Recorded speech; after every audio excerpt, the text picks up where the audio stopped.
Hello everyone and welcome back to my channel. I'm coming at you today with another come build with me video, 15 minutes at a time. So grab whatever hobby you want to work on for 15 minutes and come do it with me.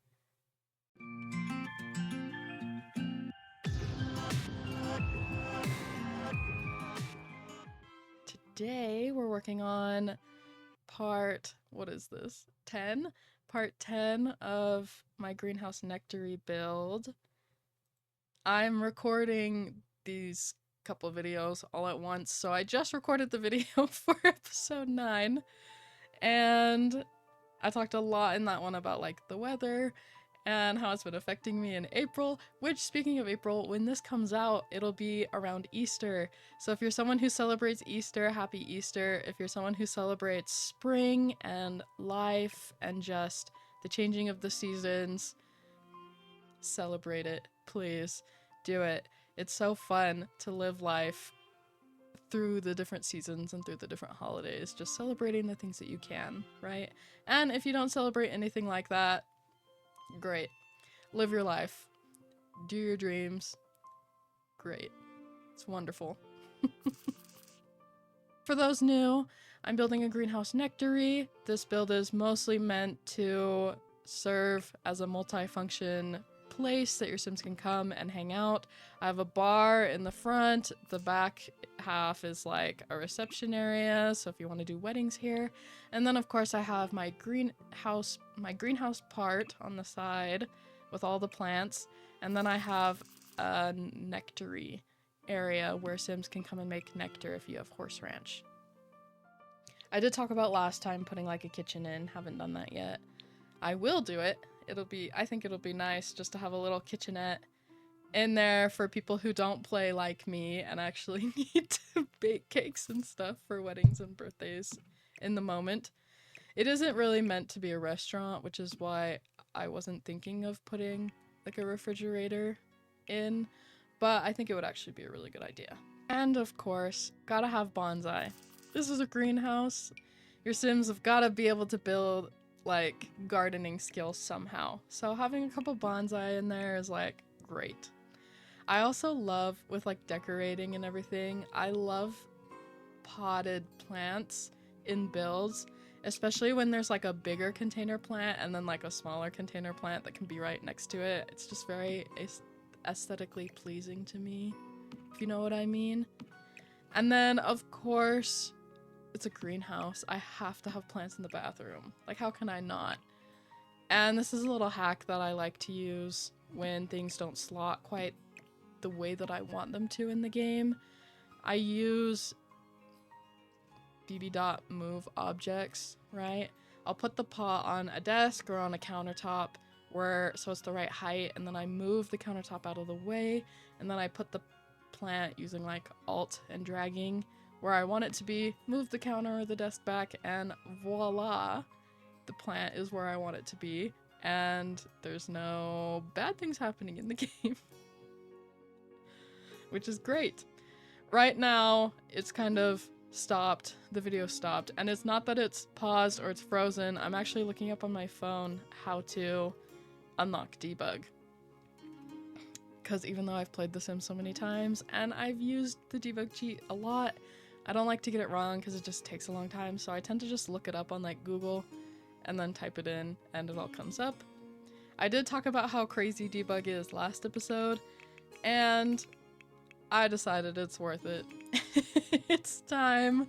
I'm tired of looking at the landscape and being like, it's so empty, there's just flat grass everywhere. So I'd love to get some more objects in here. I'd love to get some plants, especially landscaping plants, but this is a Greenhouse Nectary, so obviously I need plants that like Sims can make nectar out of. So I definitely know that I want to have an apple tree and a grape tree, or a grapevine, not a grape tree, grapevine, because I'm pretty sure apples are something that you can make nectar out of, like no matter what skill your Sim is at with nectary. Grapes, I think you have to be a little bit higher, but I do want it available for those Sims that like do have a higher skill in Nectary. And then, of course, this is a greenhouse. In most greenhouses in real life, they have like really cool, like wacky plants. And this is a Sims, so obviously we've got to have some like cool and wacky plants. So I'm definitely putting in a cow plant. Like, how could I not, right? And then I think I also want a death flower, just because that's so cool. Can you imagine going to a greenhouse and being like, look at that death flower? Plus, they're just cool plants. If there's any other plants that you're like, this one would be in a greenhouse in The Sims, please leave it in the comments below, and I'll add it in for the last episode. I haven't actually recorded episode 13, me like playing it or me talking about it, because it's going to be an episode where my sim goes in and starts putting in all the different things that I can't get from debug, really. And I have a sim that is growing a death flower that she like spliced it all together, and now it's a beautiful death flower. So I'm excited to bring her in. But I was waiting until I asked you guys for comment suggestions for different flowers and stuff that I could do. The other part of having like plants available for them to make nectar out of, you can make nectar out of a lot of different things. So I definitely know on this side portion of the outside that's kind of empty right now, I want it to be a little like orchard, like a little row of trees, all different kinds of fruit trees that you can come and you can pick it depending on what the season is, which I think is just really fun. And then, like I already said, I know that I want grapevine and an apple tree indoors so that it's always available for your Sims to be able to make nectar, no matter what time of year it is or what time of day it is. So, I also need to playtest it to make sure that these plants that I got from debug actually work and don't just look like fruit trees, but that they actually are fruit trees. I think they are, because when I put them down, they like mound down to like just planted. So I just need a sim to come in, and then I can like use UI cheats to make them bigger. It'd be great. But I'm really excited. I feel like the build is really coming together now. Like, I've laid out everything that I want. I know what I want, and now I'm like seeing it happen in real life. And really the only thing now is adding the landscaping and some of the details, and that's what's going to take me a really long time to do. Like, we're on episode 10, and it's going to take me like the last half of this episode and then like 2 more to do like the landscaping the way that I want it to be. And I'm a landscaper in real life. That's like what I went to college for and got my degree in. But Sims landscaping is so different. The way the plant textures work together, the way that it fits. I'm learning a lot from watching like Little Simsy's channel, because she does landscaping in a way that I really like in The Sims. I feel like it really works organically. And the way I do it, it looks like it should have worked, but it's like too realistic, so it doesn't look good.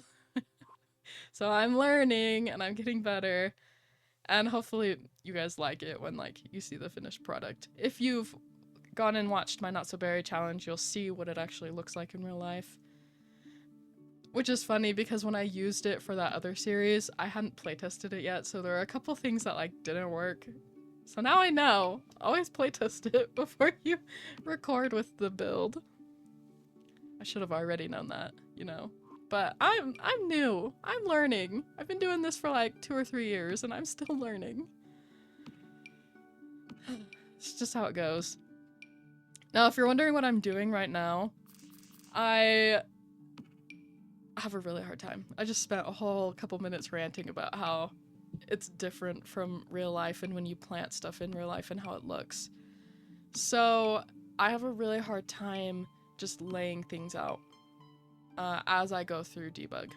I like to sweep through, find things that I like, find things that would go well together, and then put them in the world in little stacks of like 5, so that I definitely have enough to work with, to play with, but I don't have to go back through and like find the exact same plant that I was using and I can't find it anymore, or I found a similar looking one, but it's like a different shade because in debug you can't like change the shade.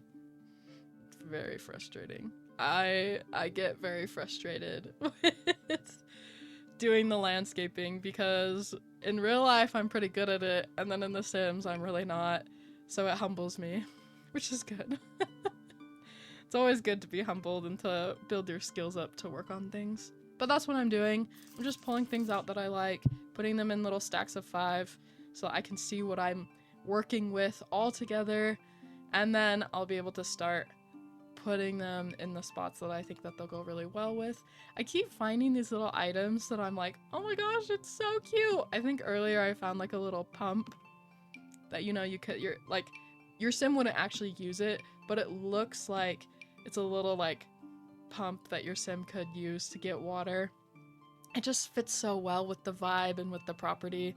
A lot of things from cottage living and horse ranch do, because this build is kind of to fit those packs, if that makes sense. Also, of course, blooming garden or blooming rooms or whatever it's called, the garden pack.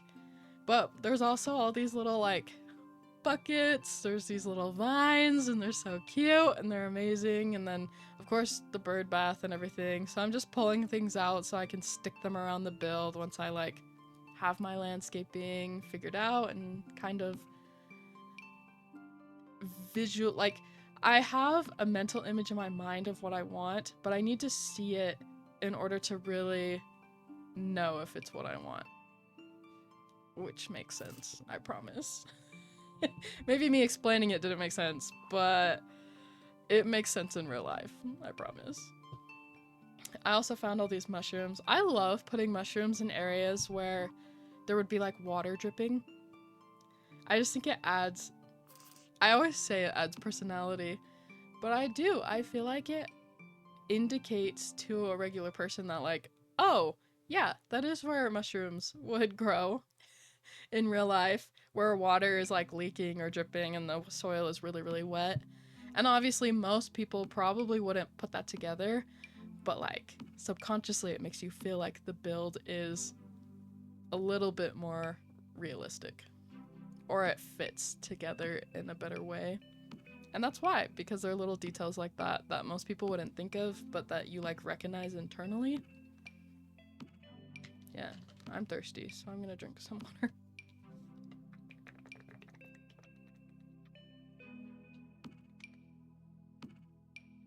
A couple more minutes in the video, and I think I'd like to talk about going on walks. Like I've said a couple times, we've had like 3 days of snow, and then it'll be like warm, like pretty warm enough not to wear like a jacket outside for a couple weeks. And I've been taking advantage of it and going on walks. And being able to go on walks and like move my body has really helped with my stress levels. Like I said, April is going to be a really busy month. When this comes out, I'll be right in the middle of it, all the craziness.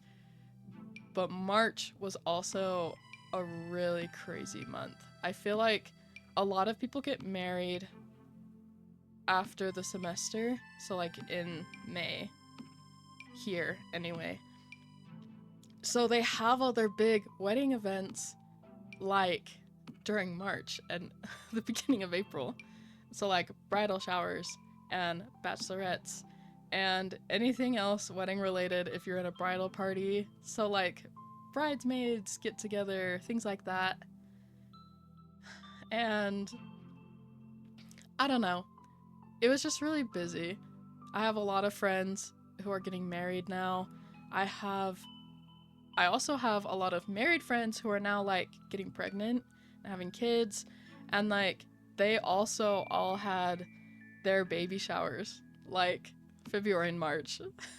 So I just feel like I've been going to so many baby showers. I've been going to so many like wedding type events. And like it's been good. I love supporting my friends and my family, all my cousins who are also going through all of those things. I love supporting them. I'm just tired of going to events. I want to like sit in my house and not go outside. but not go outside, but like not go to a party and like socialize. So something that's really been helping me is going on walks. Taking a block and just like going. Not listening to music, not listening to an audiobook. I actually really like going with my husband and we'll just walk around the block.